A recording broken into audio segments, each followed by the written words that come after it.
que fuera presidente del Gobierno de España, excelentísima señora doña María Ángela Holguín, canciller de Colombia, excelentísimo señor don Humberto de la Calle, jefe de la delegación del Gobierno colombiano en el proceso de paz, queridas autoridades, señoras y señores, como presidente del Fórum Europa, tengo el honor de darles de nuevo la bienvenida a este nuevo acto organizado con la colaboración de Asisa, BT y Red Eléctrica de España. Hoy tenemos la satisfacción de recibir como ponente a don Humberto de la Calle, jefe de la delegación del Gobierno colombiano en el proceso de paz, y el honor de que haya aceptado presentarle don Felipe González, presidente en otro tiempo del Gobierno de España, y cuya presencia aquí es para nosotros no solo un honor, sino una alegría. Don Felipe, la tribuna es suya.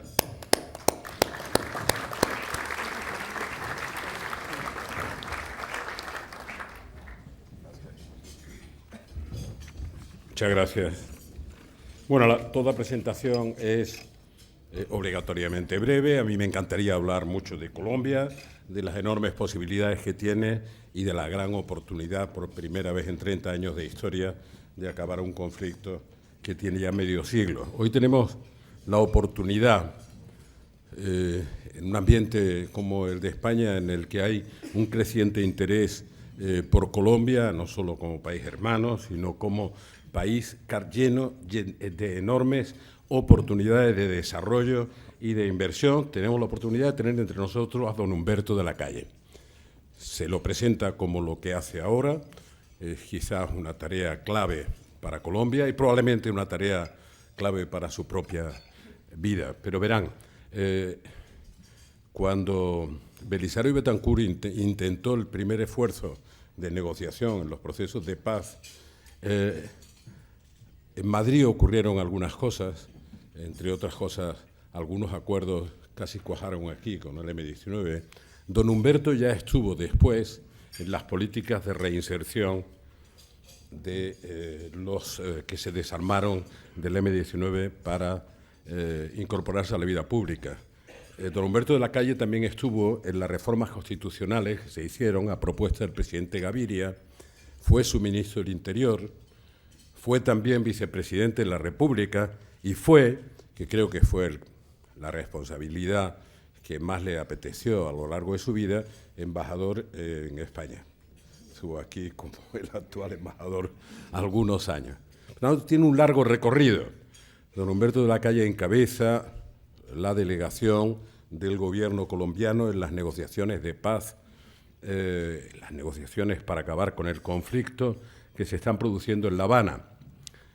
Lo de La Habana le pongo un cierto énfasis porque conviene de vez en cuando recordar que la colaboración o la aportación de Cuba está teniendo un valor decisivo en el desarrollo de este proyecto. Don Humberto es un hombre que conoce perfectamente el conflicto, sabe las implicaciones que tiene el haber dado un paso de poner en primera fila a las víctimas, que son muchas de ese conflicto, como protagonistas de la solución y de la salida de la solución. Él sabe la dificultad inmensa que existe para mantener un equilibrio entre justicia y paz y, por tanto, el desafío que supone la justicia transicional. Es un hombre de paz, es firme, conoce Colombia como nadie, ha tenido responsabilidades y tiene experiencia de todo tipo. Y permítanme que les diga, yo que tengo una pequeña relación con Colombia que dura 4 décadas y bastante compromiso con Colombia, voy a repetir una vez más, ahora aquí en España, para los escépticos, que es la primera vez, don Humberto, que creo que es posible, diría que probable, que se acabe un conflicto de 50 años. Tiene multitud de implicaciones, se discute de muchas maneras, pero don Humberto tiene que saber, y la ministra de Exteriores también, que la paz en Colombia hoy se ha convertido en la paz como objetivo de la región latinoamericana y, por tanto, los países de la región tienen un interés directo pero la paz en Colombia es también la paz para nosotros. El antes y el después de la paz, Colombia es un país que crece y crece bien, que está perfectamente situado en los mercados internacionales, un país atractivo, con proyectos de desarrollo muy, muy importantes. El punto de inflexión en el proceso de negociación, no lo va a decir don Humberto, se lo digo yo, el punto de inflexión siempre es aquel en el que la reversibilidad, la marcha atrás no es posible. Ese ya se ha producido. Ojalá se acelere un final que ya es inevitable, pero no hay marcha atrás. Y habrá, no les quepa duda, un antes y un después que afectará al desarrollo en el sentido integral de la palabra de Colombia. Don Humberto, gracias por estar aquí. Es para mí el honor de presentarlo y gracias por ofrecernos su visión de la mejor oportunidad histórica de Colombia en el último siglo para saltar a la economía y al desarrollo del siglo XXI. Gracias.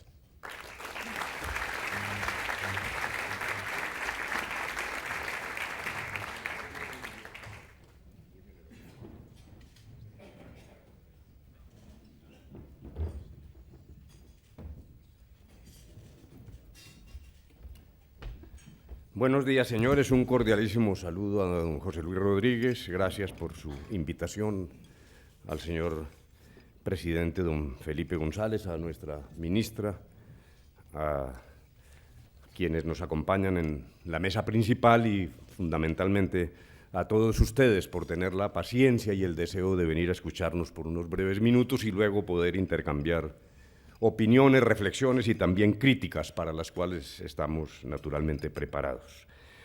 Venimos a decir que Colombia hoy es un caso positivo para la comunidad mundial.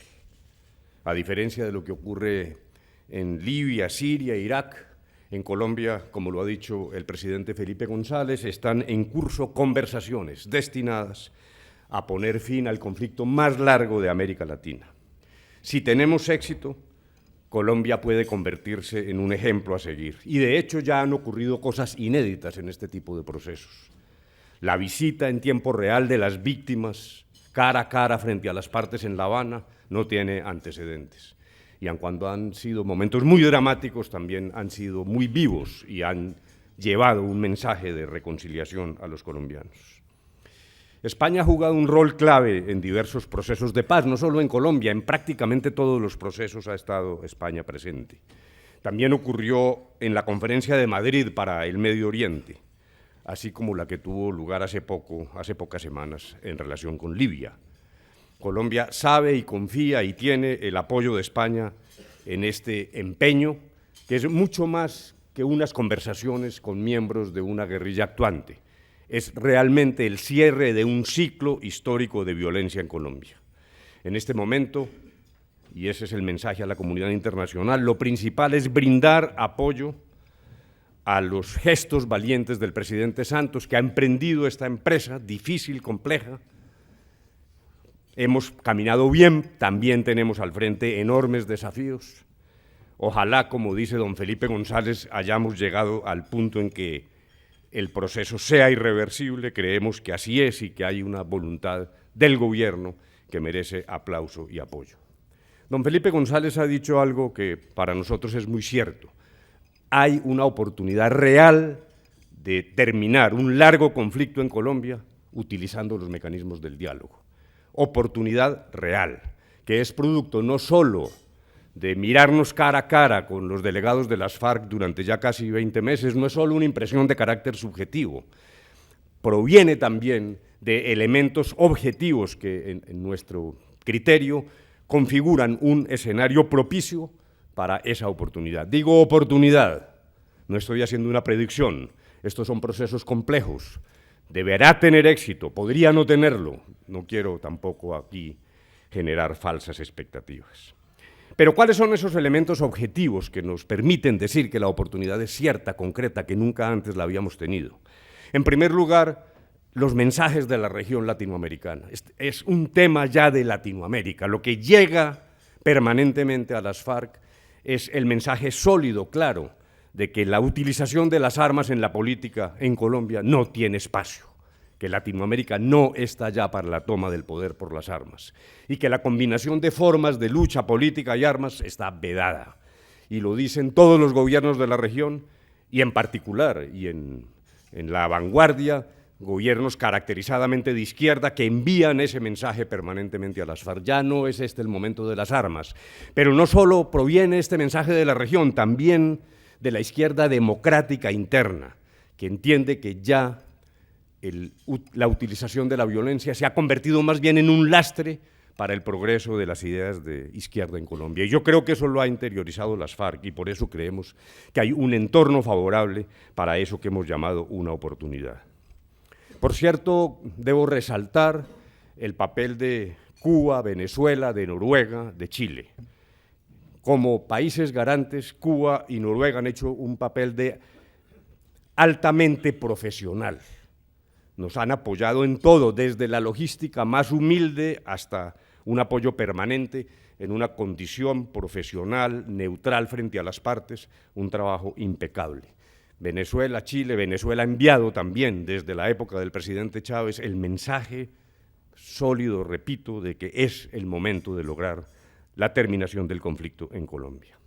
Pero hay otras razones que nos permiten albergar la idea de que la oportunidad es real. En efecto, la Colombia de hoy es una Colombia muy distinta a la Colombia que se vivía en el momento del último intento fallido de conversaciones en la región de San Vicente del Caguán. Esta es otra Colombia. Es una Colombia que crece ya no al 2.9% del Producto Interno Bruto en el año 2000, sino al 4.3%, y es un crecimiento sólido y que se confía en que continuará creciendo. Tenemos un ingreso per cápita ya no de $2.385 como en aquella época, sino de $8.200. Lo más importante, nuestra pobreza no es del 55%, es del 30%. Es todavía agobiante, todavía hay un marco de inequidad que tenemos que vencer en Colombia, y eso es lo tenemos que reconocer. Pero la evolución ha sido tremendamente positiva y hay un mensaje allí de optimismo de lo que está pasando en Colombia. Las reservas han pasado de 9.000 millones a 43.000 millones. Realmente es un país nuevo y también en lo social tenemos 11 millones de colombianos que han ingresado a la clase media y ahora hay un desafío enorme en lograr mantener esta tendencia y no dar marcha atrás. Luego hay un Estado más fuerte y también una sociedad más integrada. Y eso incide en estas conversaciones y eso configura ese esquema de oportunidad al que me he venido refiriendo. Y también hay que decirlo sin arrogancia, hay una correlación militar de fuerzas totalmente diferente. No queremos con esto que el mensaje sea de desafío, pero sí es un hecho claro y hay un debilitamiento importante en el campo militar de las FARC, hay un número mucho menor de combatientes al que había en la época del Caguán, hay también un flujo de deserciones importante, pero repito que esto no lo quiero decir de manera desafiante. Luego, repito, oportunidad. El segundo elemento que me parece que es fundamental para el análisis en la mañana de hoy es que la estructura de este proceso es bien diferente de lo que hemos hecho en el pasado. Realmente hemos aprendido de los errores y de los fracasos del pasado. Y en ese sentido, los pasos que se están dando creemos que están organizados de manera razonable, con una visión estratégica que pretende eludir el fracaso y creemos que lo vamos a lograr. En primer lugar, como probablemente muchos de ustedes sepan, el proceso se ha expresado en tres fases diferentes. Primero, una fase secreta que condujo al llamado Acuerdo General de La Habana, que es el que nos rige en esta segunda fase, que tiene como propósito agotar una agenda específica para la terminación del conflicto. Esto es importante, es mucho más importante de lo que parece. Por primera vez tenemos entonces una agenda enderezada a terminar un conflicto, una agenda que se compone de 6 puntos, 5 de los cuales son puntos meramente funcionales. Yo a veces digo que fisiológicos, simplemente destinados a conseguir la terminación del conflicto, y un punto sustancial, material, que es el que se relaciona con el desarrollo rural, y ahora trataré de explicar por qué la configuración de esa agenda. Pero lo importante es que hoy en La Habana, a diferencia de lo que ocurría en el pasado, ni estamos hablando de lo divino y lo humano, no estamos pensando que allí se van a resolver todos los problemas de Colombia, ni tampoco admitimos que las FARC armadas sean una especie de tutor para juzgar el papel del gobierno en el cumplimiento de sus tareas y de sus acuerdos. No, no estamos hablando en esta fase de la consecución de la paz. Somos conscientes, ambas partes, de que la paz es una etapa posterior, más larga, más cuidadosa, con inversiones inéditas en el campo colombiano. Ahora el propósito es terminar el conflicto. Terminado este conflicto, comenzará la implantación de una paz firme y duradera. Pero esa terminación implica el cumplimiento simultáneo, integral, inmediato de las obligaciones que se derivan del acuerdo, sin, repito, la tutoría armada del pasado en virtud de la cual las FARC se reservaban el derecho con armas de juzgar el cumplimiento de los acuerdos. No va a ocurrir eso. Terminamos el conflicto, las FARC entran con garantías en el ejercicio de la vida democrática política colombiana, tendrá derecho a expresar sus ideas y con respeto de los colombianos y respeto de las FARC a los colombianos entramos en la construcción de la paz, una vez terminado el conflicto. De hecho, lo que estamos haciendo en La Habana no es una discusión ideológica. Nosotros no intentamos convencer a las FARC de nuestras ideas, ni nos vamos a dejar convencer de las ideas de las FARC. Esa no es la discusión.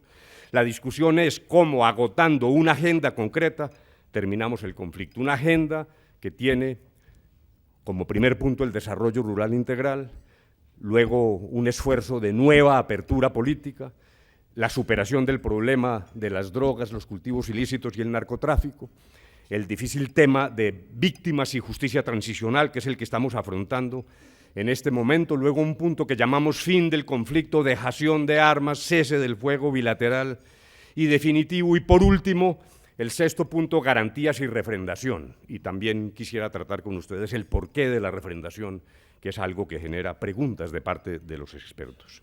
Decía que el primer punto es realmente el único punto de carácter material. ¿Por qué el campo? Porque en el campo nació el conflicto y el campo ha perpetuado el conflicto. Y particularmente la irrupción del narcotráfico en la vida rural colombiana ha perpetuado ese conflicto más allá de la dimensión humana posible. Allí es donde se gesta el eslabonamiento que termina luego haciendo presencia en las ciudades de Colombia. Algún economista importante escribió en un diario capitalino, pero ¿para qué pierden tiempo en La Habana en temas agrarios? Y la vida hoy en Colombia es urbana, el 85% de los jóvenes están en las ciudades, jóvenes de clase media, que están luchando por buscar nuevos éxitos en su vida. Realmente el tema rural está confinado allá a una esquina del panorama colombiano. Es totalmente falso. El conflicto nació en el campo, allí se nutre y termina afectando las ciudades. Yo suelo decir que un jovencito que mata a otro para robarse un celular en una calle de Bogotá puede ser hijo de un desplazado que está en los cinturones de miseria de las capitales. Luego, allí hay una asignatura pendiente. El campo se nos ha atrasado en Colombia. Con o sin FARC tenemos que hacerlo. Esto hace parte de la agenda del presidente y de sus compromisos. Incluso nuestros vecinos han solucionado el problema agrario y han entrado en una fase de alta productividad, Brasil, Perú. Nosotros no podemos perder esa oportunidad y ahora señalaré ante ustedes algunas particularidades de lo que se ha conseguido durante las negociaciones con las FARC. En segundo lugar, estamos discutiendo fuera del país, en el ambiente de La Habana, con el apoyo del gobierno cubano. Y esto es importante, los esfuerzos de discusión dentro del país en el pasado se han frustrado porque la tentación a convertir esto en una especie de espectáculo permanente, pues es una tentación imperativa y eso lo queremos evitar y tener, dijéramos, el sosiego necesario para este tipo de discusiones. En tercer lugar, y quizás puede ser el punto más difícil, estamos negociando en medio del combate. Es difícil de entender esto, yo lo comprendo. La primera pregunta que le hacen a uno en estas latitudes es esa, pero si conversan, ¿por qué disparan? ¿Por qué no dejan de disparar si están conversando? Y claro, yo decía hace poco en la Universidad Camilo José Cela que es una lógica tan maciza que realmente uno puede quedar anonadado si no está preparado para responder esa pregunta, que es además una pregunta dramática. Todos los días tenemos víctimas en Colombia, ayer las hubo, hoy las habrá. Pero hay varios elementos que contribuyen a mantener esa decisión como la más correcta. En primer lugar, una inocultable, pero no quiero explayarme en ella, es que hay una ventaja militar, como ya lo dije, y nos parece que en este momento todavía no estamos al punto de madurez de terminar los efectos, de suprimir los efectos de esa ventaja militar.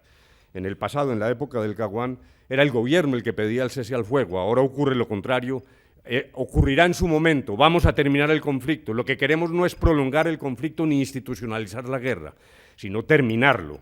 Y nos parece que la mejor forma de lograr es acelerar y conseguir rápidamente el final de la confrontación. Pero además hay experiencias anteriores.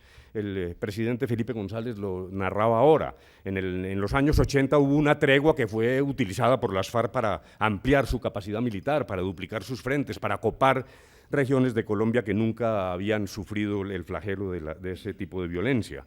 En Caracas iniciamos también conversaciones. En ese entonces, con la coordinadora guerrillera, el presidente Felipe González ha recordado que en aquel entonces yo me desempeñaba como ministro de Gobierno. El primer punto allí sí fue el del cese al fuego y realmente le quitó totalmente la energía a la mesa y nos condujo al fracaso. Las discusiones sobre cese del fuego tienen un elemento técnico muy complejo, de detalle. ¿Dónde se acantonan las FARC? ¿Quién protege a las FARC? ¿Quién brinda garantías? ¿La comunidad internacional? ¿Cómo? En aquel entonces incluso se hablaba de cascos azules. Son realmente discusiones que anonadan a una mesa que entra en una fase inicial de simple tentativa y de desconfianza. Nosotros creemos que primero hay que tener una masa crítica importante de acuerdos para dar el paso del cese al fuego, que no hay que descartar, naturalmente, pero habrá que hacerlo en su momento. Y luego también sabemos que hay otras fuentes de violencia en Colombia. La confrontación allá no es tan neta como un ejército y unos rebeldes. Hay otras fuentes, hay bandas criminales, hay otros grupos guerrilleros. Luego, el riesgo de un cese al fuego precipitado es que al otro día vamos a tener violaciones que serán atribuidas mutuamente a una o a otra de las partes, lo que genera una situación de confusión que arruina las conversaciones. Entendemos el dramatismo de la vida de los colombianos hoy, particularmente de las víctimas, pero creemos que este no es el momento para un cese de fuego provisional. Ya tenemos acuerdos sobre 3 de los 6 puntos, acuerdos con salvedades. Yo tengo que tener ante ustedes la mayor honestidad. Hay unos problemas pendientes. Si alguien se interesa, hay distintos puntos de vista sobre lo que significa esto, pero en todo caso lo que es verdad es que el principio que rige las conversaciones es que nada está acordado mientras no esté acordado todo. Luego es natural en este tipo de conversaciones que haya algunos temas que deberemos superar luego. Está entonces la existencia ya de un acuerdo sobre el tema rural que hemos denominado Reforma Rural Integral, la cuestión de la superación del problema de las drogas y la apertura política, la nueva apertura política. Los últimos esfuerzos los quisiera describir de la siguiente manera. Hemos puesto en marcha subcomisiones que confiamos contribuyan en el plano técnico a facilitar la tarea de la mesa, que es el único escenario de negociación. Estas subcomisiones a las que me voy a referir no son escenarios de negociación, sino que brindan insumos a la mesa. En primer lugar, la llamada Comisión Histórica para el Conflicto y sus Víctimas, compuesta por 12 historiadores de muy distintas tendencias ideológicas y 2 relatores, uno sugerido por las FARC y otro por el gobierno, con el ánimo de recoger disensos y consensos. Es una visión, un insumo para facilitar la tarea de abordar este punto quinto de víctimas, que es en el que estamos. Hay una diferencia enorme entre esta comisión y una futura comisión de la verdad. Habrá una comisión de la verdad en Colombia. Será independiente, autónoma. En La Habana no estamos para intercambiar impunidades. Ese no es el propósito. Vamos a discutir con las FARC las características y los mecanismos de una futura comisión de la verdad, pero será independiente y autónoma. No se trata de absoluciones mutuas que serían rechazadas de inmediato por la comunidad internacional. Pero lo que sí es cierto es que esta visión múltiple, plural, tolerante de lo que ha pasado en Colombia es un insumo importante para asumir el tema de las víctimas. En segundo lugar, hay una subcomisión técnica preparando el cese de fuego definitivo, no, repito, no el temporal, no, eso no está en discusión, pero sí la dejación de armas, el fin del conflicto. Y por primera vez hemos integrado a esa subcomisión técnica que nos instruirá sobre el estado del arte en la toma de decisiones concretas para el cese del fuego final, hemos integrado militares, incluso alguno de la más alta graduación en Colombia. en un gesto que también es inédito. Hay allí un propósito del gobierno, además en un homenaje importante a las fuerzas militares. Yo quiero significar eso. Por allí se dijo por parte de algunos que esto era una especie de humillación a los militares y realmente a mí me pareció un ataque sorprendente. Es todo lo contrario de una humillación, es un reconocimiento a los militares sobre su solvencia, su profesionalismo y la capacidad de aconsejarnos en la mesa sobre la manera de tomar estas decisiones. También vendrán comandantes nuevos de las FARC a colaborar en este empeño en una subcomisión que trabajará paralelamente con la mesa. Y en tercer lugar, algo muy importante, y no es simplemente retórica, no es, dijéramos, una concesión para ser políticamente correcto, es de verdad. Hemos puesto en marcha, también sin antecedentes, una comisión de género que mira nuestros acuerdos desde esa perspectiva. Y repito, no es simplemente un homenaje a la moda pasajera, no. Es que tenemos la seguridad de que la mayor victimización en Colombia la han sufrido las mujeres en su papel de hijas, madres, esposas. Allí el golpe ha sido allí mucho más duro, pero también decíamos hace poco que sabemos que la mujer es la correa de transmisión a futuro de un proceso de reconciliación en Colombia. Luego, de la mano de expertos, estamos trabajando en una visión de género sobre cada una de las palabras que se incorporan en acuerdos que ya superan las 65 cuartillas. Tal vez se nos ha ido la mano en detalles, parece más un informe del Banco Mundial, pero bueno, lo estamos haciendo detalladamente también para infundir confianza de que realmente sabemos, infundir confianza a las FARC de que sabemos qué estamos haciendo y hasta dónde nos podemos comprometer. Decía entonces que hay 3 acuerdos y los describo muy brevemente para permitir que sean ustedes los que opinen. El primero se relaciona con el campo, ya lo dije. Hay una necesidad imperativa en Colombia de recuperar el campo. Las cifras, tanto en lo social como en la productividad del campesino, se nos han ido quedando en Colombia atrás. Esa mejora que describí en el principio de esta reflexión se expresa más en la vida urbana, el campo se ha ido quedando, hay problemas de dignidad, de supervivencia de la familia campesina, hay campesinos sin acceso a la tierra o con acceso muy limitado, que prácticamente impide la vida digna. Luego, un propósito central del primer acuerdo es una inversión inédita en el campo, un fondo de tierras para dotar a los campesinos que no las tienen de suficiente tierra para sobrevivir, pero no tierra desnuda, sino acompañada naturalmente de infraestructura, apoyo del gobierno, crédito, transferencias de tecnología. Es realmente una revolución inédita. La idea en sí misma no es original. Nosotros no estamos pretendiendo la originalidad, pero lo que sí estamos diciendo es que esto solo es posible sin conflicto.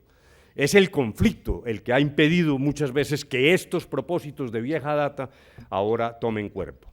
Pero cuando hablamos de la constitución de un fondo de tierras, sucede allí algo que realmente es una paradoja. Y yo suelo decir que en el fondo del mal el bien palpita, porque es lo que nos aleja de las viejas reformas agrarias de los años 50, que simplemente pensaban en la expropiación y pago con bonos a largo plazo de las tierras para dotar de tierra a los campesinos.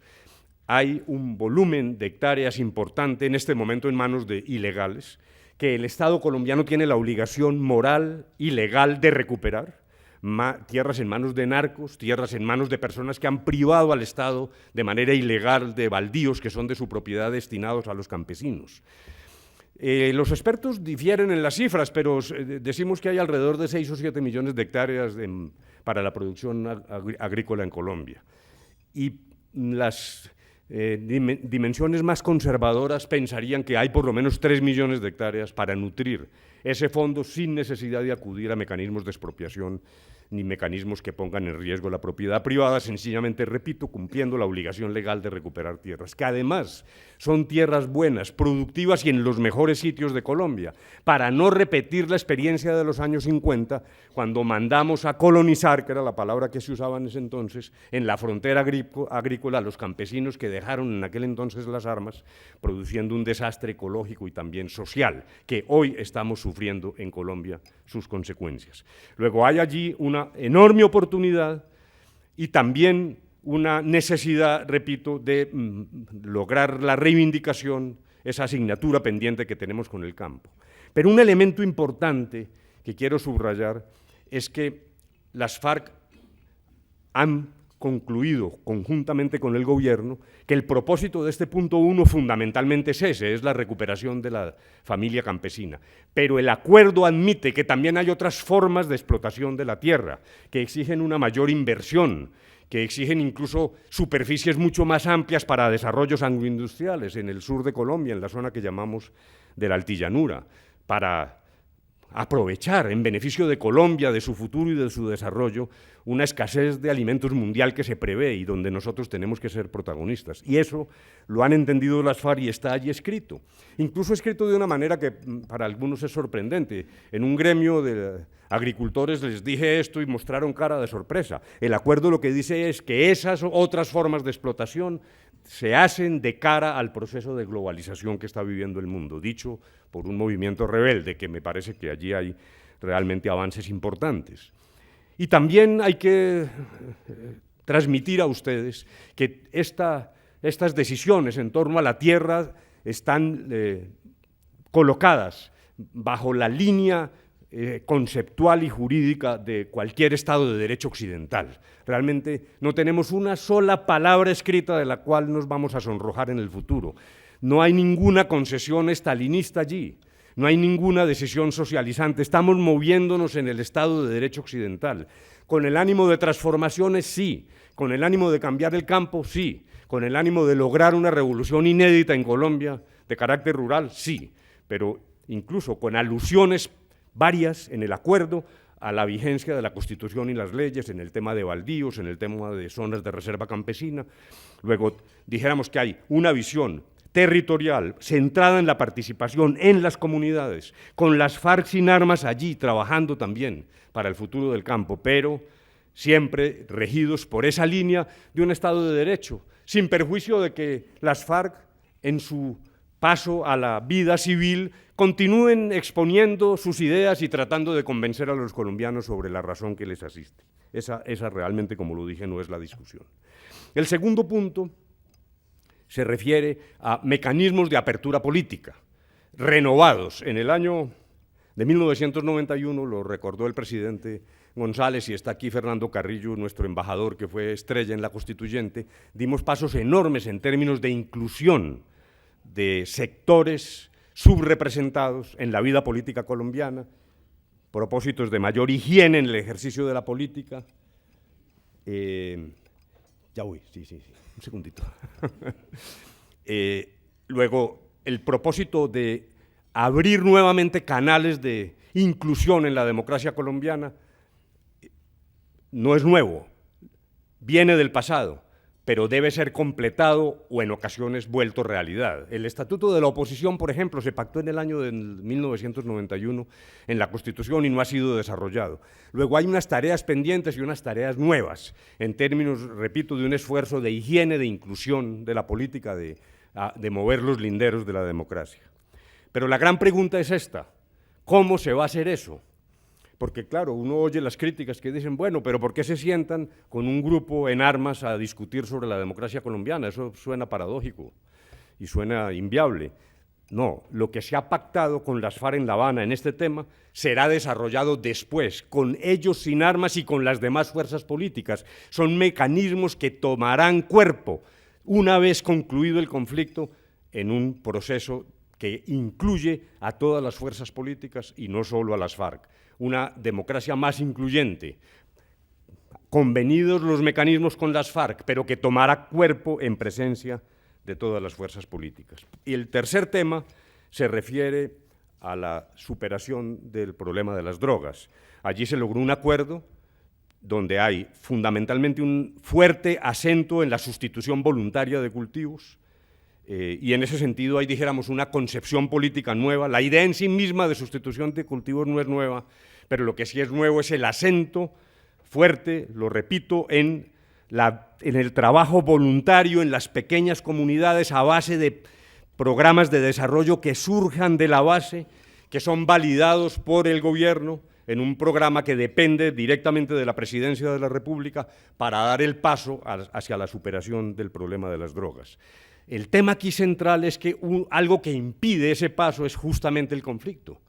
justamente el minado de campos, la utilización de minas antipersonal, por ejemplo, que impiden la erradicación o que han causado tanto daño a miembros de la fuerza pública colombiana. Es la remoción del conflicto lo que es realmente novedoso. Pero además, en las comunidades que no tomen la decisión voluntaria de la sustitución, el gobierno procederá a la erradicación manual forzada y hemos dejado una salvedad excepcional de utilizar la fumigación solo en casos extremos, punto que no es compartido por las FARC, lo reconocemos, pero que no fue obstáculo para lograr un acuerdo en el que además habría que decir dos cosas fundamentales. Las FARC han reconocido que, desde su punto de vista, en desarrollo de la rebelión, hay vínculos en el pasado con esta actividad del narcotráfico que serán rotos, que serán dados, finiquitados por decisión unilateral de las FARC y entrarán en una fase de cooperación con el Estado para superar el problema de las drogas. Y en segundo lugar, una manifestación muy importante en términos también de cooperación, cada quien en lo suyo, con el gobierno, en procesos de desminado para salir de ese flagelo que está afectando a Colombia. Viene ahora los puntos más difíciles, también lo reconocemos. En la cuestión de las víctimas, el presidente González lo dijo muy claramente, dónde vamos a trazar la línea entre justicia y paz. Sin embargo, allí quisiéramos hacer unas reflexiones. Ningún acuerdo como el que estamos discutiendo en La Habana se ha logrado en el mundo en vigencia del Estatuto de Roma y de la Corte Penal Internacional. Sabemos que no puede haber amnistías condicionales, eso está claro, y sabemos que Colombia cumplirá sus compromisos internacionales, pero tenemos que encontrar un nuevo enfoque en materia de justicia transicional. Estamos hablando de un conflicto en tiempo real. Esto no ha ocurrido en el mundo jamás. Es inédito. Son conversaciones en una mesa, aplicación de justicia en un conflicto en marcha. Un conflicto que, por lo tanto, sufrirá, para bien o para mal, las decisiones en tiempo real de lo que se acuerde en materia de justicia. No se trata de la vieja transición de una dictadura derrocada a un nuevo esquema democrático, no. Aquí no hay una especie de victimización vertical. Es una victimización transversal con muchos agentes de victimización y con también un eslabonamiento muy complejo de violencias. Nosotros cumpliremos nuestros compromisos como gobierno, pero también pedimos a la comunidad internacional que entienda las particularidades de lo que estamos haciendo los colombianos. El dilema en Colombia no es escoger entre justicia y paz, sino en lograr la mayor justicia en el logro de la paz, con la mente puesta, naturalmente, en las víctimas. El centro de gravedad del proceso son las víctimas. ¿Cuáles víctimas? Las pasadas, las de hoy, pero sobre todo, y esta es una idea inspiradora del presidente Santos, pensando en las víctimas futuras, las víctimas que podemos evitar con la comprensión de la comunidad internacional, si somos capaces de tener la sabiduría para implantar mecanismos de justicia transicional que nos permitan dar el paso para la terminación del conflicto. Al frente vendrán grandes complejidades en materia de desmovilización, desarme, reconciliación, también en lo que tiene que ver con la implementación, donde además esperamos contar con la presencia de la comunidad internacional, con España, que seguramente nos ayudará, como lo ha venido a gestionar la ministra de Relaciones Exteriores. España es nuestro puente para la Unión Europea y estamos pendientes de cómo la Unión Europea se vinculará también, y España, su gobierno, a las decisiones en materia de implementación. Quiero simplemente terminar señalando que realmente, como lo dije al principio, hay una oportunidad real. Esa oportunidad depende de muchos factores, pero lo que estamos transmitiendo a la comunidad internacional es que creemos estar rigurosamente dando pasos serios para terminar un conflicto y abrir una fase de paz en Colombia, una etapa de paz duradera que implicará el nacimiento de un nuevo país. Y lo que sabemos con absoluta certeza es que en esa ruta, nuestro compañero de viaje será España. Muchas gracias.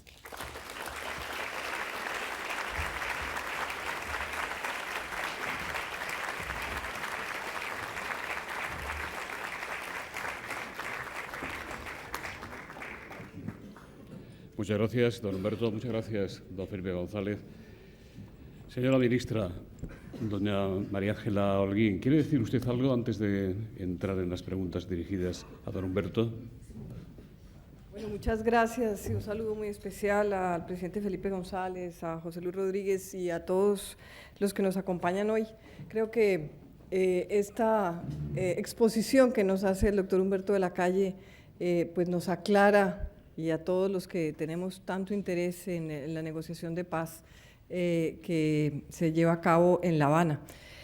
Estoy acá y pues coincidencialmente, y para mí también realmente es un placer oír a Humberto, con quien tampoco, él está tan ocupado en La Habana que pocas veces tiene uno esta ocasión en Colombia de oírlo, así que para mí también pues es de gran provecho. Estoy aquí coincidencialmente porque venimos a trabajar con el gobierno de España. Hay que pensar, independientemente de la fe que le pongamos en el posconflicto, bien puede haber paz o bien no puede haber paz, pero lo que no podemos es que una vez se hagan los acuerdos no se empiecen a implementar inmediatamente. Ojalá haya, pero lo que no podemos es tener la falla de que se hace y no se implementa inmediatamente, porque esa esperanza no se puede perder. Así que vamos a empezar a trabajar, y eso es lo que quiere el presidente Santos, en esa etapa de posconflicto y de cómo vamos a desarrollar todo lo que Humberto ha dicho de los acuerdos, el campo, la educación rural, la gobernabilidad en los sectores rurales igualmente, y para eso necesitamos recursos no solo que ponga el gobierno colombiano, sino una ayuda de la comunidad internacional, una ayuda en este caso de la Unión Europea. España ha sido generoso, como siempre, con nosotros en querer promocionar ese fondo ante la Unión Europea, así que ese es parte del trabajo que tenemos ahora por delante. Y de verdad agradecerle a España, agradecerle al presidente Felipe González, quien ha estado permanentemente con nosotros en este proceso y pensando hacia futuro, porque muchas veces a nosotros que estamos inmersos en ese conflicto, a veces nos cuesta trabajo también mirar ese camino que hay que seguir. Así que pues yo les agradezco enormemente el que estén aquí hoy con nosotros, el que hayan querido oír cómo va la paz en Colombia, que tal vez es nuestra oportunidad de tener un país mucho más desarrollado, un país que realmente le dé oportunidades a tanta gente que se merece. Colombia es un país que ante la adversidad se ha crecido y que estamos convencidos que si nos dan esta oportunidad es un país ideal para todos ustedes, además, en América Latina. Muchas gracias. Muchas gracias.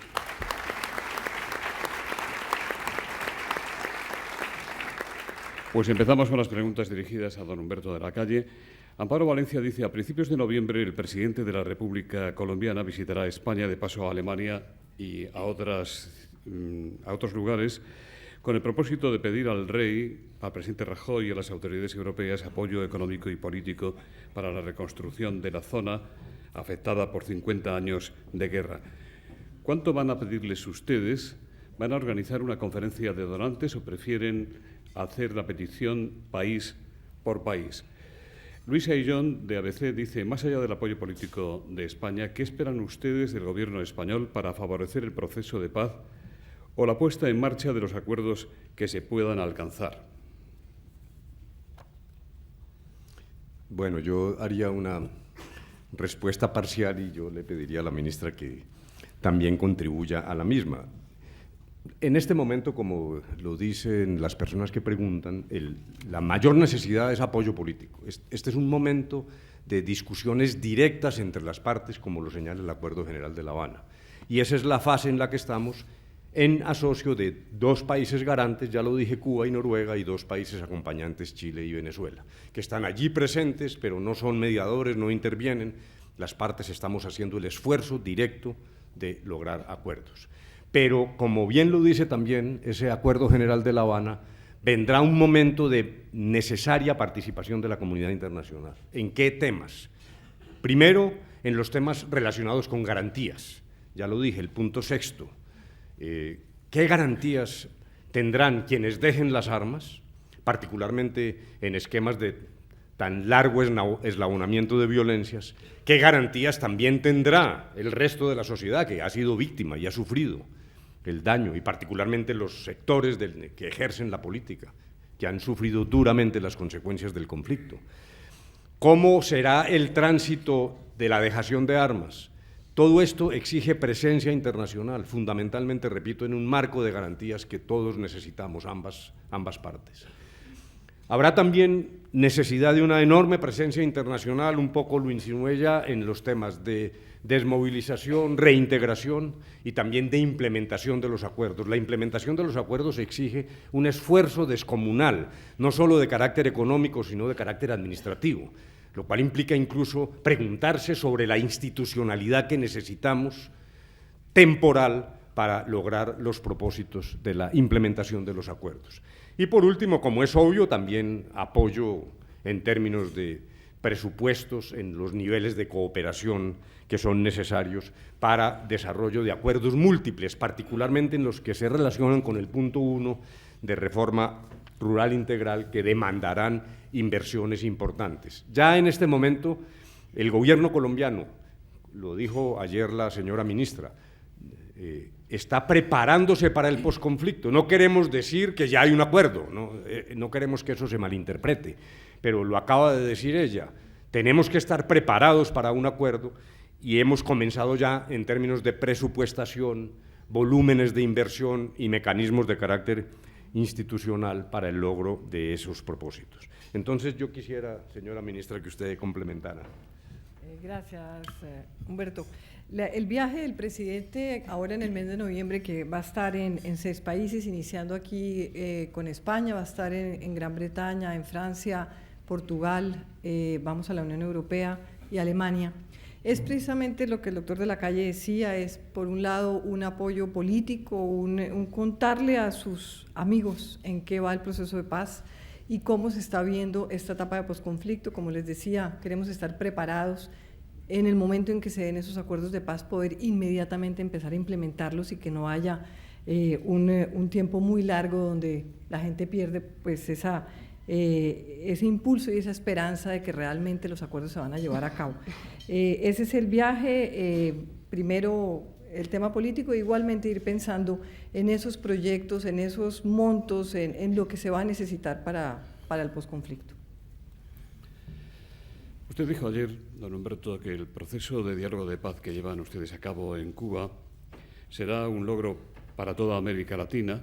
La paz en Colombia, señaló usted, es una empresa regional. ¿Qué apoyos activos está teniendo su gobierno de otros países de la zona? ¿Los jefes de estos estados limítrofes son tan optimistas como ustedes? Si se les ha pedido participar en el proceso para evitar sus injerencias, ¿por qué van a contribuir ahora en la financiación del posconflicto? Bueno, aquí nuevamente me toca acudir a la ministra, parecen preguntas más bien dirigidas a ella. No, yo quiero ratificar que estamos obteniendo apoyo, primero de quienes están cerca de nosotros, ya lo dije, Cuba, Noruega, Venezuela, Chile, y también de toda la comunidad latinoamericana. Bueno, no solo latinoamericana, pero el mensaje allí es muy concreto. Particularmente en el sentido de decir la utilización de las armas en la política, el último conflicto que queda en el continente, 50 años de violencia, basta ya, es suficiente.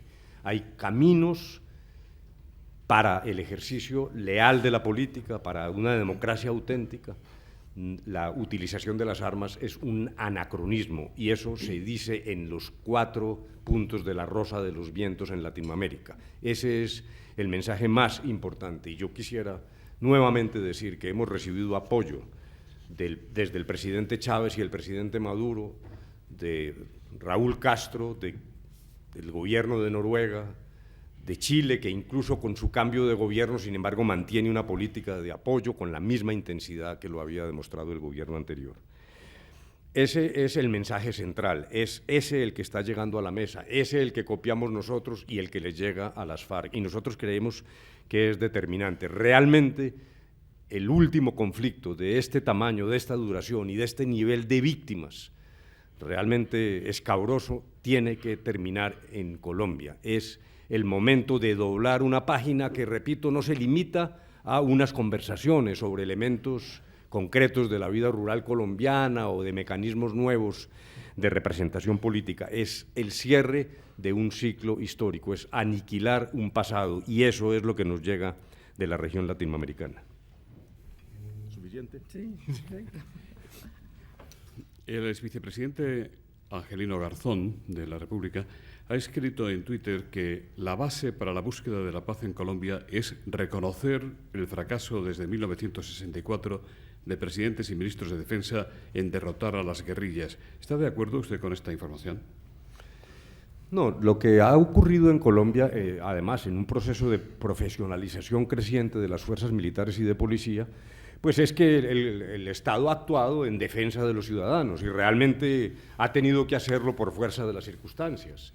Ya dije que una comisión de la verdad establecerá todo el tipo de interpretaciones y matices, responsabilidades, eso está claro. El gobierno no está eludiendo las responsabilidades del Estado, pero la fuerza pública ha actuado en defensa de los derechos de los ciudadanos y eso lo quiero subrayar de manera categórica. El presidente Santos en el año 2013 acudió a la Corte Constitucional en una intervención fundamental para lo que está ocurriendo, que fue el reconocimiento de la existencia de un conflicto armado interno con todas las consecuencias de carácter jurídico nacional e internacional que esa declaratoria tiene. Y luego señaló, y lo cito casi textualmente, el Estado colombiano ha incurrido en responsabilidad por acción y por omisión en violación de derechos fundamentales, en violación de los derechos humanos y en violación de las normas del derecho internacional humanitario. El Estado colombiano no ha ido a La Habana a intercambiar impunidades, no hemos ido a La Habana a tapar las responsabilidades que corresponden al Estado, y al contrario, lo que hemos dicho claramente es que asumimos, lo dijo la voz del presidente, esa responsabilidad sin ambajes, sin excusas, sin interpretaciones. A las FARC le hemos dicho con toda claridad, ahora corresponde el turno de las FARC. Esos reconocimientos, el vagón de la responsabilidad y del reconocimiento de las víctimas que corresponde al Estado ya está en movimiento. Incluso tenemos una ley de reparación de las víctimas en ejecución. El presidente Santos fue determinante para poner en marcha esa ley. A las FARC también corresponde entrar a mover el vagón de sus propias responsabilidades. Lo ha hecho. Para abordar el punto quinto, pactamos 10 principios, que también son inéditos en el tratamiento de estos conflictos. Los dos primeros principios son el del reconocimiento de las víctimas y el reconocimiento de la responsabilidad de cada uno de los agentes victimizantes. Pero también a las FARC queremos pedirle públicamente, como lo hice al cierre del último ciclo, que deben moverse más allá. Tienen que ser más categóricos, necesitamos los colombianos un mensaje más nítido de parte de las FARC hacia su reconocimiento, repito, sin perjuicio de las particularidades que resultarán del trabajo de una comisión de la verdad independiente. Pero hay que dar ese paso sin matices, eso es lo que esperan los colombianos, porque, por cierto, en materia de justicia transicional, hasta dónde podemos llegar no depende únicamente del gobierno, depende fundamentalmente de la sociedad colombiana. Es el mensaje de las FARC hacia la sociedad colombiana, de cómo asumen sus víctimas el que permitirá una solución u otra. Para utilizar términos futbolísticos, yo diría que el balón en este momento está en el terreno de las FARC. Son ellos los que tienen que mover su reconocimiento pleno y categórico para que la sociedad colombiana entienda, acoja y avale las soluciones en materia de justicia transicional que va a ser necesario adoptar. Don Humberto, como usted sabe, y la ministra también, aquí en España se habla mucho de referéndums y de no referéndums. ¿Ustedes plantean, piensan, proyectan celebrar un referéndum en el que se implique toda la sociedad colombiana para aprobar o para dar su conformidad o no a las negociaciones y a los acuerdos que se alcancen? Sí, primero doy un paso atrás para explicar el por qué en ese punto sexto del Acuerdo General de La Habana se habla de un mecanismo de refrendación. Tengo que confesarles que algunos expertos nos han dicho, hombre, ¿por qué hicieron ustedes eso? Eso es tremendamente difícil, es un enorme riesgo para el futuro de los acuerdos. ¿Por qué no hacen un acuerdo entre el gobierno y las FARC y punto?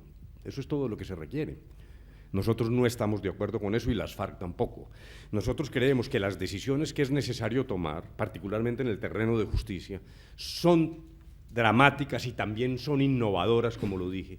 Necesitamos ser creativos en ese territorio y eso solo se logra con una gran dosis de legitimidad nacional e internacional.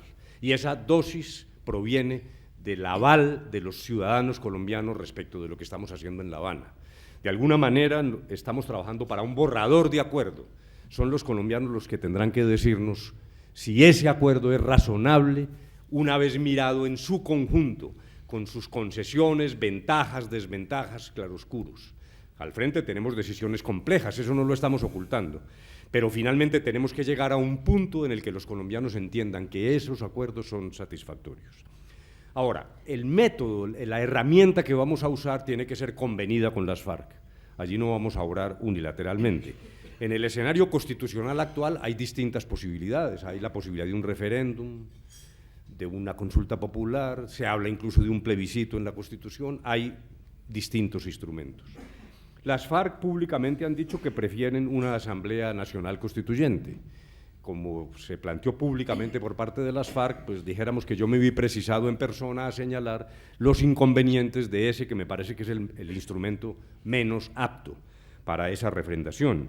Y no voy a entrar aquí en exquisiteces y particularidades jurídicas para no fatigarlos. Solo diría yo lo siguiente: una constituyente es precisamente lo contrario de una refrendación. Una constituyente es la apertura de una nueva discusión y eso no es lo que queremos en La Habana. No es como una especie de segunda instancia lo que pactemos allá, entre otras cosas con riesgos de dar marcha atrás en una constituyente donde va a haber otro tipo de fuerzas también. Estamos trabajando en una fórmula que puede ser además una fórmula nueva, no lo descartamos, puede haber mezclas de fórmulas, pero esta es la herramienta. El propósito, repito, es legitimidad. Las FARC reclaman, con razón, seguridad jurídica para las decisiones y nosotros respondemos: la seguridad jurídica proviene de la utilización de mecanismos vigorosos de refrendación y también de la legitimidad de las decisiones que se adopten. Tenemos que trabajar en los espacios que permite el derecho penal internacional. Si acudimos a un atajo, a ese intercambio de impunidades, que es lo contrario de lo que estamos haciendo, la seguridad jurídica desaparece. La seguridad jurídica proviene de la utilización a fondo de los espacios que permite el derecho penal internacional y el cumplimiento de Colombia de sus compromisos internacionales. Luisa Robles pregunta a los dos, a don Humberto y también a doña María Ángela, lo siguiente: el posible acuerdo en el proceso de diálogo, ¿qué interrelación puede tener con las negociaciones que lleva a cabo la ministra Holguín para que los colombianos sean eximidos de visado en la Unión Europea en el primer semestre de 2015? ¿Han notado ustedes en las autoridades europeas recelos o reservas hacia el eventual riesgo de que, alcanzado el acuerdo, vengan en masa a Europa amnistiados de la guerrilla? Pues les tengo que confesar que no había pensado en que eso pudiera ser un riesgo. Como ustedes saben, pues el proceso lo lideró España y en eso nuevamente le agradecemos al presidente Rajoy para la exención de visas a Colombia y a Perú. Pasó dentro de la Unión Europea toda la decisión política y estamos en la fase más técnica del proceso que está llevando a cabo la Unión Europea. Son puntos ya mucho más técnicos sobre las visas. No, tengo que reconocer que yo no me había puesto a pensar en eso. Yo creo que yo soy más optimista. Yo pienso que en Colombia podemos tener un país que le dé oportunidades a los ex-FARC, que tengamos un país donde realmente se desarrolle el campo, donde haya todas las oportunidades posibles para que se queden ahí. Digamos, la idea no es que se firme un acuerdo de paz para que ellos se vayan para otras partes. Eso no esperamos que eso sea así. No sé si el doctor de la calle lo ha pensado. Yo la verdad no creo que eso vaya a ser un riesgo. Yo sí creo y soy optimista de que vamos a tener un país donde todos podemos vivir ahí. Yo diría que hemos pensado exactamente lo contrario, que es la oportunidad de que muchos colombianos que están en el exterior regresen y que han salido al exterior precisamente como consecuencia de la violencia. Yolanda Villavicencio, de AESCO, dice: ¿reconocen los negociadores del Gobierno y de las FARC el hecho de las víctimas en el exterior, no solo las directas del conflicto, sino las del éxodo por la violencia generalizada social y económica? Sí, me parece una pregunta muy interesante. Y justamente hemos tenido encuentros con víctimas en distintos lugares. Yo estuve con la colonia del sur de Estados Unidos, de víctimas en Miami hace poco, y esta tarde tengo un encuentro con víctimas aquí mismo en Madrid. Y en efecto, en la mesa, como lo insinué, hemos tenido visitas de víctimas, a razón de 12 víctimas en cada una de estas visitas, que serán 5. Hemos agotado ya 3 visitas y estamos pensando de qué manera alguna vinculación de víctimas que están residiendo en el extranjero pueda ser posible para visitarnos en la mesa.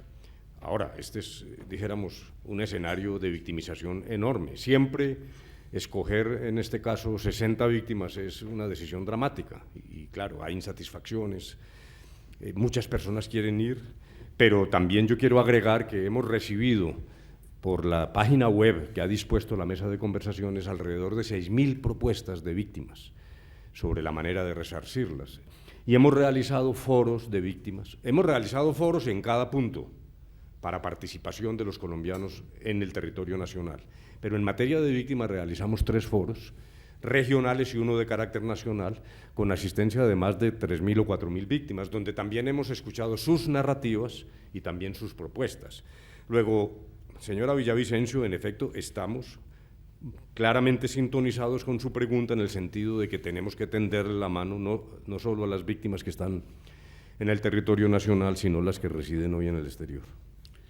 Fernando Bayo, de W Radio Prisa, dice: ¿cree usted que toda la clase política colombiana está sabiendo estar a la altura requerida en este proceso de paz?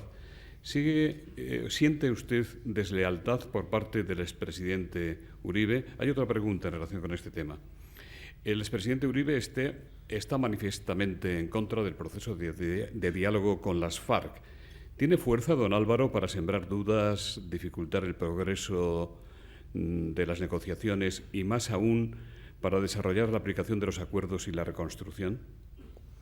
Bueno, yo diría lo siguiente. En primer lugar, realmente tenemos, claro, un problema evidente en La Habana con las FARC, de tratar de buscar acuerdos que, como he señalado, han rendido frutos, pero al frente tenemos todavía desafíos enormes. Y tenemos también un problema en la sociedad colombiana que no es unánime en la valoración que hace de nuestros esfuerzos. Nosotros no pedimos unanimidad, la democracia es disenso, y recibimos con absoluto respeto las críticas que se formulan, desde los sectores más duros, que piensan que no debe haber conversaciones con un grupo de esta categoría, hasta aquellos que piensan que las conversaciones son válidas, pero que discrepan de la metodología que estamos usando, que exigen condicionamientos. Hay, dijéramos, un continuum de opiniones, como es natural en una democracia, y nosotros recibimos esto con absoluta humildad republicana. Yo digo además que nos son útiles. Cada que una crítica es sólida, válida, interesante, es una especie de tarjeta amarilla, y vuelvo al fútbol, que nos sirve a nosotros de llamado de atención y también a las FARC. Esto repercute en la mesa, en el sentido de considerar también y hacer visibles las dificultades en la sociedad colombiana. Ese es un punto que difiere de alguna utilización falsa, la mistificación alrededor de cosas que no hemos dicho, de pactos oscuros que no han tenido lugar. Hace poco dimos a conocer la totalidad de lo pactado hasta ahora y fue realmente una decisión muy sabia, porque destruyó el mito de que había propósitos oscuros para la destrucción de la propiedad privada, algo inconfesable. Allí están a la vista de todos los acuerdos. No, pero sí creo que nosotros tenemos que buscar, como sociedad colombiana, de nuestro lado, del lado de los que estamos aquí desarmados, métodos de entendimiento para que no nos ocurra el despropósito histórico de que logremos un acuerdo con las FARC y es la sociedad colombiana la que no se pone de acuerdo alrededor de qué, no de un consenso. Nosotros no pedimos un consenso, pero sí reglas de juego limpias para resolver nuestras diferencias. De allí que la importancia de la refrendación no es solo en términos de legitimidad de los acuerdos, sino que es la gran oportunidad para que los colombianos resolvamos estas diferencias de manera auténtica, limpia, con garantías para todas las opiniones y con el compromiso absoluto de reconocer el resultado de esa refrendación. Me parece que allí es donde está la respuesta. Es lo que tengo para decir en este momento. Mi tarea ahora es buscar acuerdos, no desacuerdos, no voy a entrar en ese tipo de polémicas. José Ignacio Salafranca, vicepresidente del Movimiento Europeo, le pregunta en qué medida la propuesta del Parlamento Europeo de pedir la inclusión de las FARC en la lista de organizaciones terroristas de la Unión Europea ha favorecido estas negociaciones de paz. Sí, dijéramos que eso tuvo su momento y lo tiene aún. Nosotros pensamos que todavía no es hora de eliminar esa calificación. Esperamos que eso ocurra. Justamente las consecuencias de un acuerdo deberían ir hacia allá, pero dijéramos este no es el momento aún para cambiar esa decisión.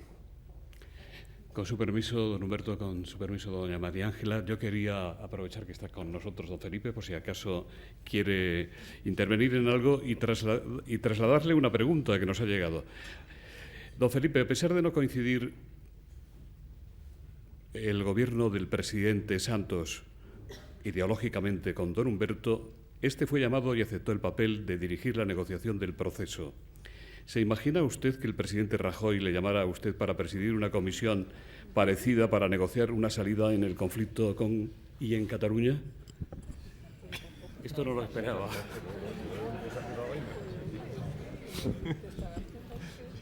Pues no.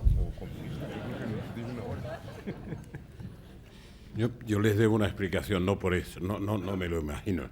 ¿Es imposible? No, imposible no es nada, ¿no? Pero no me lo imagino, por tanto, la respuesta es no lo imagino.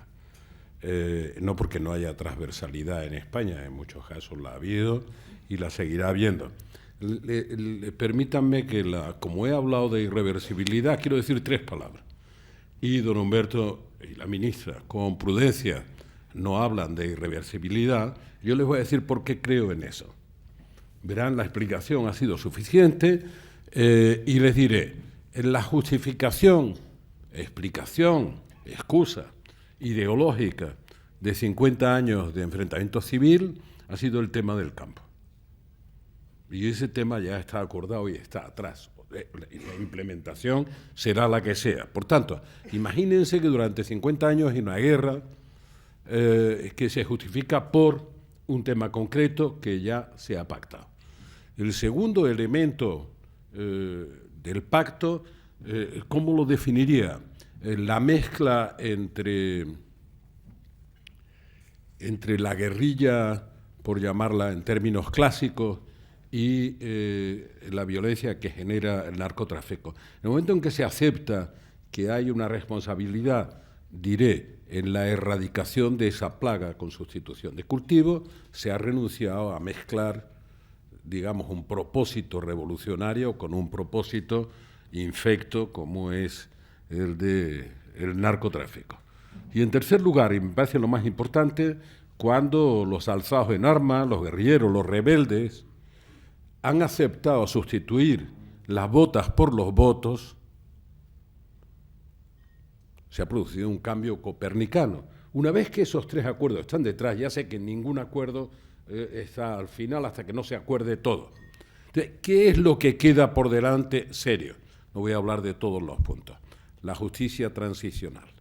La justicia transicional significa qué es lo que queda por delante, que desde el punto de vista personal tiene implicaciones muy serias. ¿Qué es lo que queda por delante?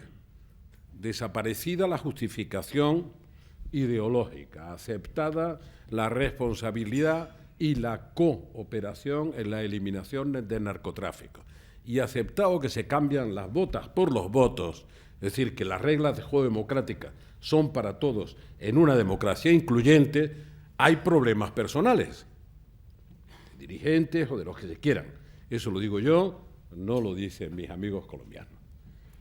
Pero es imposible que los problemas personales reviertan un proceso que tiene una dimensión histórica, política histórica.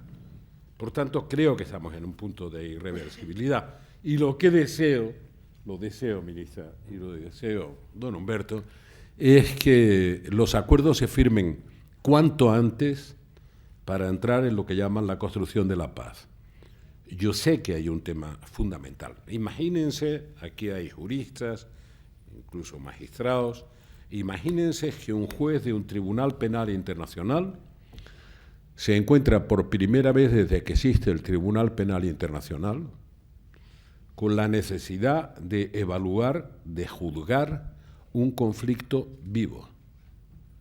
No están juzgando lo que pasó en Ruanda y quiénes son los responsables.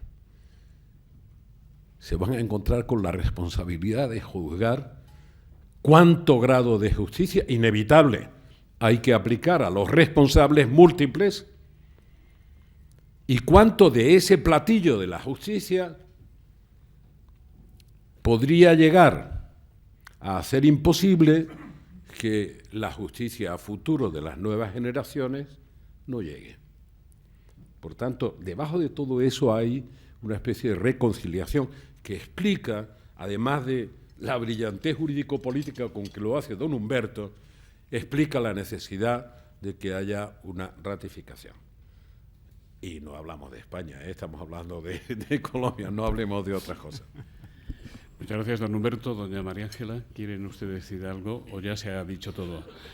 Yo de pronto sí quiero, porque aquí queda como si el doctor Humberto de la Calle estuviera lejos de la posición del presidente Santos y no, es puro partido liberal, viene en el fondo de todo esto, así que no es tan alejado la posición política del doctor de la Calle del presidente Santos. No, yo solo termino. Una frase, oyendo al presidente Felipe, sí, claro, al presidente Felipe González, yo complementaría. Lo que acabo de decir realmente me parece que es la clave de lo que sigue. Y evoco aquí al juez García Sayán de la Corte Interamericana de Derechos Humanos, ex canciller del Perú, que en un voto concurrente, en una providencia reciente sobre la matanza de El Mozote y sitios aledaños en El Salvador, escribió un párrafo que además, me lo confesó él mismo, en el trasfondo estaba Colombia presente. Decía García Sayán, los mecanismos de protección de los derechos humanos no pueden ser un obstáculo para que se eviten nuevas violaciones de los derechos humanos. Eso es todo. Don Juan Diego, en nombre de las entidades que hacen posible este Fórum Europa, va a despedir el acto. Pues lo primero, a los ponentes.